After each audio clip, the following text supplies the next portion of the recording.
To Eliana, I gotta say right off the bat, I'm not gonna tell you what prison I'm in. I can't be sure that you won't try to get the cops involved. What I can offer you is these letters. I can tell you about my life. You can tell me about yours, or your sons. I grew up in this. Uncles, aunts, cousins, half-brothers, girlfriends, my mother's boyfriends. Besides my teachers in school, I don't think I knew anyone that wasn't involved in gangs. I remember when I first figured it out. My uncle, Nacho, he was staying with us. I was 7 or 8. For a month, and when I left for school, he'd be on the couch, and when I got back, he'll still be there. Closest he'll come to going outside is when he checked out the front window through the blinds.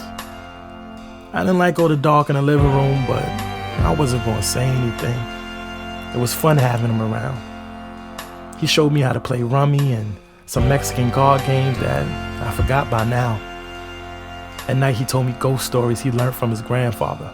Stories about dead Indians and Aztecs and the wars between Mexicans and gringos.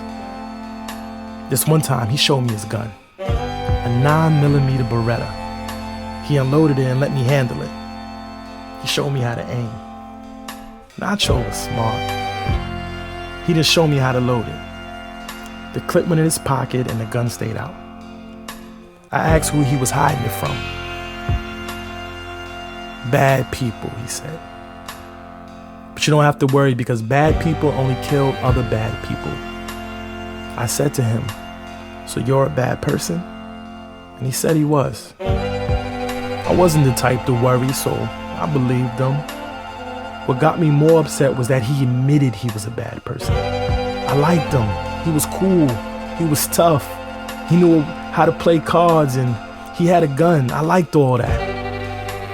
So it was hard to believe that he was a bad person.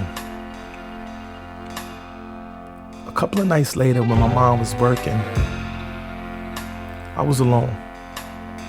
That same night, some people busted down our front door. 3 guys. Nacho took off running out the back door. One guy grabbed me and shouted into the backyard that he had me. It was him or me, he shouted. I was crying and screaming, Nacho, Nacho. I'm sure he could hear me. He fired a gun in the air, put the gun to my head and said he would count to 3. He pressed the nose of the gun against my temple so hard I cried in pain. At 1, Nacho threw the gun over the neighbor's fence. I'm not packing, he said. And then he hopped the fence and walked towards us with his hands raised. They let me go and sent someone to grab his gun. The same guy who held me pointed Nacho's Beretta at him and Nacho said, not in front of the kid. That's what you get for running, he said to Nacho. And then he said to me, your uncle didn't stand tall. He dragged you into this. The guy pulled the trigger and nothing happened. The clip was still in Nacho's pocket. All 3 of them laughed. Where's your clip, homie? The guy pulled out his own gun. Next I know my ears were ringing. There was a smoke and a bad smell in the air. And the front door was open. Nacho was on the floor, head rolled to one side with his eyes open. It seemed like right away half of the neighborhood was looking inside the front door. A lady came in and grabbed me and held me. I don't really remember the rest of the night. You think something like that happens to you and you would stay away from gangs, right? But I think what I heard at Nacho's funeral and what people would say about him whenever he came up in conversation after that, that had more of an influence on me than what happened that night. So I guess me getting into gangbanging started when I made some enemies. I was like 7 when I joined the rival gang. Enemies are my friends kind of mentality, you know? Because my family and where I lived, I didn't have to fight them. They found me. I mean, at first being a part of a gang made the world feel bigger. I could steal a car and go places and they could get me into a club because they knew the bouncer.